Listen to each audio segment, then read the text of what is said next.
गुढीपाडव्याला गुढी अगदी योग्य पद्धतीने पारंपरिक पद्धतीने गुढी कशी उभारायची, त्यानंतर गुढीला कुठला नैवेद्य दाखवायचा ज्याला खूप महत्त्व आहे, गुढी कुठल्या वेळेमध्ये उतरवायची, यासोबतच गुढी उभारताना काही चुका आपल्याला करायच्या नाही की ज्यामुळे आपल्याला मग त्या गुढीचं उभारण्याचं आपल्याला संपूर्ण फळ मिळत नाही। तर ही संपूर्ण माहिती मी तुम्हाला आजच्या व्हिडिओमध्ये सांगणार आहे। गुढी मी तुम्हाला प्रत्यक्ष उभारून दाखवणार आहे, तर नक्की व्हिडिओ शेवटपर्यंत बघा। संपूर्ण माहिती अतिशय महत्त्वाची आहे आणि नक्कीच तुम्ही गुढी अशा पद्धतीने जर उभाराल तर त्या गुढी उभारण्याचं संपूर्ण फळ तुम्हाला मिळेल।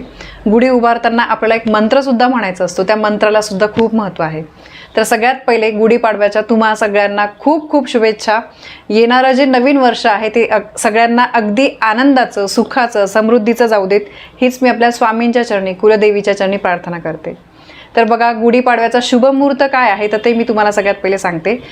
2026 मध्ये गुढीपाडवा नक्की 18 मार्चला आहे की 19 मार्चला, यावरून बऱ्याचशा शंका खूप लोकांच्या मनामध्ये आहे, कारण 19 मार्चला अमावास्यासुद्धा दाखवत आहे।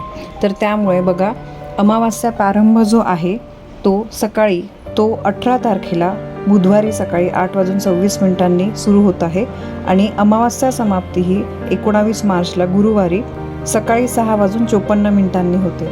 तर त्यामुळे अमावास्या ही गुरुवारी सकाळीच संपून जात आहे।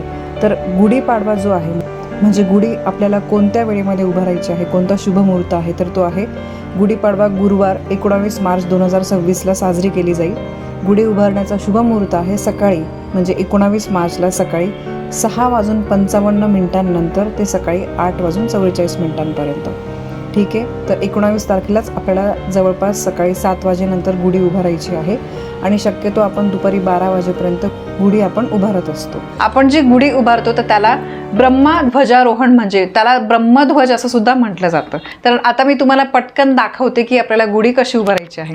तर सगळ्यात पहिले मी तुम्हाला दाखवते की यासाठी आपल्याला साहित्य काय लागणार आहे।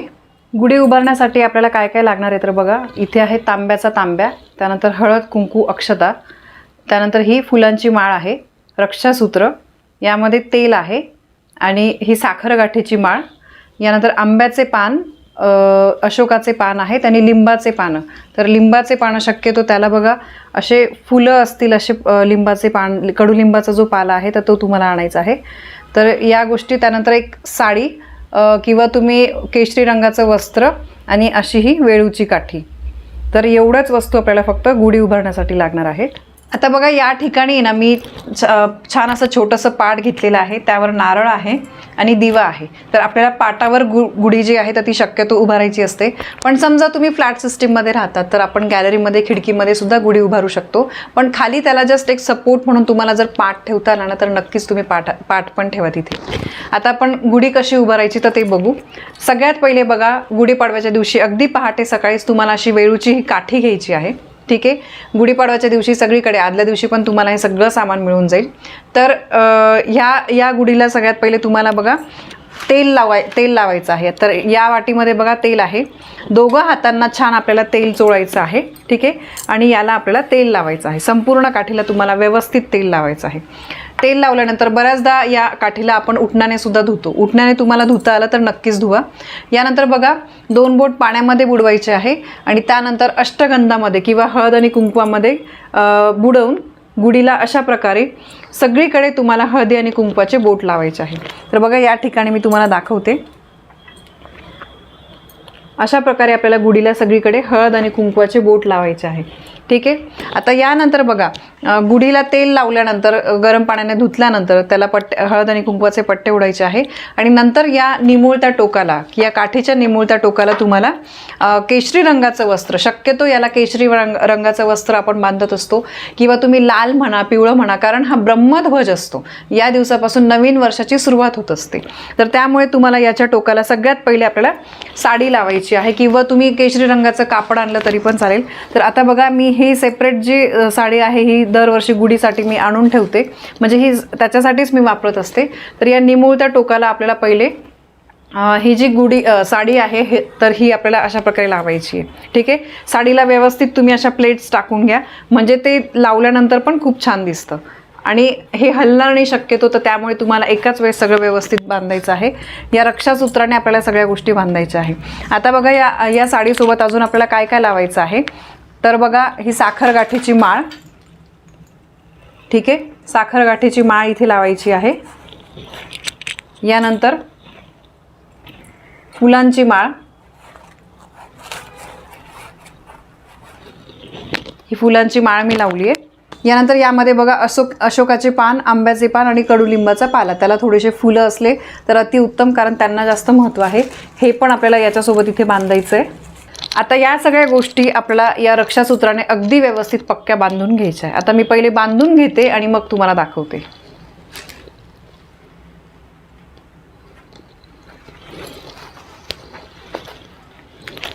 बघा आता मी या सगळ्या गोष्टी अगदी व्यवस्थित बांधल्या. इथे बघा फुलांची माळ आहे, शक्यतो चाफ्याच्या फुलांची माळ बांधायची. यानंतर ही साखरगाठीची माळ आहे आणि हे सगळे पानं आहेत, अशोकाचे पान, आंब्याचे पान आणि कडुलिंबाचा पाला. आता याच्यावर हा तांब्या आहे, तांब्यावर बघा मी स्वस्तिक काढले आणि स्वस्तिक तुम्हाला उलटं दिसू शकतं कारण मी सेल्फी कॅमेरामध्ये शूट केलं आहे. त्याच्यानंतर सगळीकडे तुम्हाला खालून वरच्या दिशेने हळदी आणि कुंकवाचे रेषा ओढायच्या आहे, समोर स्वस्तिक काढायचं आहे. आता याच्यावर हा जो तांब्या आहे हा आपल्याला पालथा घालायचा आहे. बघा आता मी हा तांब्या जो आहे तो व्यवस्थित याला लावून घेतला आहे आणि त्यानंतर बघा आपल्याला ही गुढी जी आहे तर ही पाटावर. आता बघा मी गुढी आता वरती तर तुम्हाला दाखवली की कशी करायची आहे. आता मी याला पाटावर उभी करते. शक्यतो गुढी तुमच्या मुख्य दरवाजाच्या बाहेर तुम्ही उजव्या हाताला उभारू शकतात. आता फ्लॅट सिस्टीम असते, सगळीकडे सगळ्या गोष्टी नियमांनी होणं शक्य नसतं, तर तुम्ही तुमच्या खिडकीमध्ये, गॅलरीमध्ये किंवा घराच्या बाहेर ज्या दिशेला जागा असेल तिथे पण करू शकतात, कारण थोडीफार ॲडजस्टमेंट आपल्याला करावीच लागते. पण शक्यतो खाली पाट ठेवता आलं तर नक्की बघा, अगदी नावाला तुम्ही पाट ठेवा चालेल. आता या पाटावर ही गुढी जी आहे तर ती आपल्याला उभी करायची आहे, ठीक आहे. आता बघा ही गुढी आपल्याला पाटावर उभारायची आहे, दिवा लावायचा आहे, अगरबत्ती लावायची आहे, एक नारळ इथे ठेवायचा आहे आणि आता गुढीची पूजा करायची आहे. तर गुढीला आपल्याला हळद कुंकू अक्षता अर्पण करायचे आहे, ठीक आहे. यानंतर फुलं मी इथे अर्पण केलेले आणि हा नैवेद्य, तर हा नैवेद्य याला खूप महत्त्व आहे. हा नैवेद्य कसला आहे तर ते मी तुम्हाला सांगते. बघा या दिवशी कडुलिंबाचा पाला, त्यानंतर कडुलिंबाची फुले, हिंग, जिरे, मिरे, ओवा आणि गूळ यांचं व्यवस्थित बारीक मिश्रण करायचं आहे आणि तो नैवेद्य इथे आपल्याला ठेवायचा आहे. यासोबतच या दिवशी आपण श्रीखंडपुरी करतो किंवा कोणी पुरणपोळीचा नैवेद्य करतं, आंब्याचा रस करतं, तर तुमच्याकडे जो काही गोडाधोडाचा स्वयंपाक असेल तो सुद्धा आपल्याला इथे ठेवायचा आहे. आता मी पहिले पाण्याचा भरीव चौकोन करते, ठीक आहे, आणि त्यावरही नैवेद्याची वाटी ठेवते. नैवेद्याभोवती पाणी फिरवायचं आहे आणि हा नैवेद्य नंतर सगळ्यांनी प्रसाद म्हणून खायचा असतो. अशा प्रकारे ही गुढी उभारल्यानंतर आपल्याला मंत्र म्हणायचा आहे. ब्रह्मध्वज नमोस्तुते सर्वाभीष्ट फलप्रदे प्राप्तेस्मिन संवत्सरे नित्यम मद्गृहे मंगलम कुरु. याचा अर्थ असा आहे, ब्रह्माचे प्रतीक असलेल्या या ध्वजास माझा नमस्कार असो, सर्व प्रकारचे फल मला मिळू दे, या वर्षामध्ये माझ्या घरामध्ये नित्य मंगल व्हावे ही प्रार्थना. आणि हा मंत्र म्हणून झाल्यानंतर एकदा आपल्याला ओम ब्रह्मध्वजाय नमः, ओम ब्रह्मध्वजाय नमः हा एक मंत्र म्हणायचा आहे. तर अशा पारंपरिक पद्धतीने आपल्याला ही गुढी जी आहे तर ती उभारायची आहे. आता बघा अशी गुढी उभारल्यानंतर आपल्याला या दिवशी लाल पिवळी पोटलीचा उपाय पण करायचा आहे. ती पोटली तुम्हाला मी स्क्रीनवर नंबर दिला होता बऱ्याच मागच्या व्हिडिओमध्ये, आत्ता पण देते, त्या ताईंकडून तुम्हाला मिळून जाईल. आता महत्त्वाचा प्रश्न म्हणजे ताई गुढी केव्हा उतरवली जाते. बघा जसं गावाची वेश ओलांडली तसं थोड्याशा काहीतरी परंपरा रूढी वगैरे बदलत असतात, पण शक्यतो दुपारी आपण जेव्हा आपल्या स्वयंपाकाचा नैवेद्य दाखवतो, हा नैवेद्य जो आहे मी वाटीतला तुम्हाला दाखवला कडुलिंबाच्या पानांचा, तर तो तर सकाळीच तुम्हाला दाखवायचा आहे. आणि 12ला नंतर म्हणजे स्वयंपाक झाल्यानंतर आपण नैवेद्य दाखवला तर तेव्हा तुम्ही 12 वाजेनंतर ही गुढी जी आहे तर ती उतरवू शकतात खाली, किंवा तुम्ही बऱ्याचशा ठिकाणी संध्याकाळी पण 4-5 वाजता उतरवली जाते. तर शक्यतो आमच्याकडे जी पद्धत आहे ती मी तुम्हाला सांगते की दुपारचा नैवेद्य दाखवला, नमस्कार परत करून जो मंत्र आहे तो म्हणून आम्ही गुढीला नमस्कार करून गुढी जी आहे तर ती खाली उतरवत असतो. तर तुमच्याकडे जशी पद्धत असेल तशी, पण तुम्हाला माहीत नसेल तर तुम्ही पण अशाच प्रकारे करावं अशी माझी अपेक्षा आहे. आणि दुसरी गोष्ट म्हणजे बघा, आता महत्त्वाचं म्हणजे ताई या गुढीला लावलेल्या वस्तूंचं काय करायचं. आता बऱ्यापैकी हे जे वस्त्र आहे, ही साडी मी गुढीसाठीच घेतलेली आहे. दरवर्षी ही व्यवस्थित धुवून मी गुढीसाठीच वापरत असते, बाकी माझ्या वापरासाठी वगैरे ही मी साडी वापरत नाही. शक्यतो हे केशरी रंगाचं असावं. तर ही साडी जी आहे ही तुम्हाला वापरायची असेल, पुढच्या वर्षी तुम्हाला नवीन घ्यायची समजा गुढीला, तर ही साडी तुम्ही वापरलं तरी सुद्धा चालतं. बाकी ज्या खायच्या गोष्टी आहेत त्या आपल्याला खायच्या आहे. यानंतर बघा कडुलिंबाचा जो पाला आहे याला लावलेला, तो तुम्हाला तुमच्या धान्याच्या ठिकाणी, जिथे धान्य साचवतात, त्यानंतर तुमचं बिझनेस वगैरे असेल त्या गल्ल्यामध्ये, तुमच्या लॉकरच्या ठिकाणी हा कडुलिंबाचा पाला तुम्हाला ठेवायचा आहे. त्याच्यामुळे काय आहे, कडुलिंबाच्या पानाचे बघा खूप फायदे आहे. सायंटिफिकली पण आपण बऱ्याच ठिकाणी त्याचा यूज करत असतो. तर त्यामुळे रोगराई वगैरे जी आहे ती होत नाही. आरोग्यासाठी ते अगदी उत्तम असतं. हा प्रसाद गुढीपाडव्याला खाण्याचा पण तोच एक उद्देश असतो. तर त्यामुळे तुम्ही ते प्रसाद म्हणून पण खाऊ शकतात.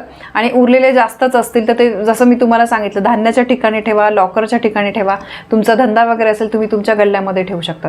यामुळे नकारात्मक ऊर्जेचा प्रभाव जो आहे तर तो होत नाही आणि आपल्या घरामध्ये, आपल्या बिझनेसमध्ये अगदी समृद्धी, धनधान्य सगळं जे आहे ते वाढीस लागतं. तर बघा, अशा अगदी सोप्या पद्धतीने तुम्हाला गुढी उभारायची आहे. गुढी उभारताना सांगितलेला मंत्र म्हणायचा आहे. आणि हा जो नैवेद्य मी सांगितला याला अगदी महत्त्व आहे या दिवशी, त्यामुळे नक्की हा नैवेद्य करा. अगदी सहज तो केला जातो, सगळ्या गोष्टी अवेलेबल असतात. तर बघा, गुढी कशी उभारायची, शुभ मुहूर्त काय, उतरवल्यावर त्या सगळ्या वस्तूंचं काय करायचं, मंत्र, नैवेद्य, सगळी माहिती मी तुम्हाला दिलेली आहे. अशा प्रकारे गुढी तुम्ही उभाराल अशी मी अपेक्षा करते. तुम्हाला व्हिडिओ आवडला असेल तर व्हिडिओला जास्तीत जास्त शेअर करा. आपल्या चॅनलवर नवीन असाल तर सबस्क्राईब नक्की करा. धन्यवाद. श्री स्वामी समर्थ.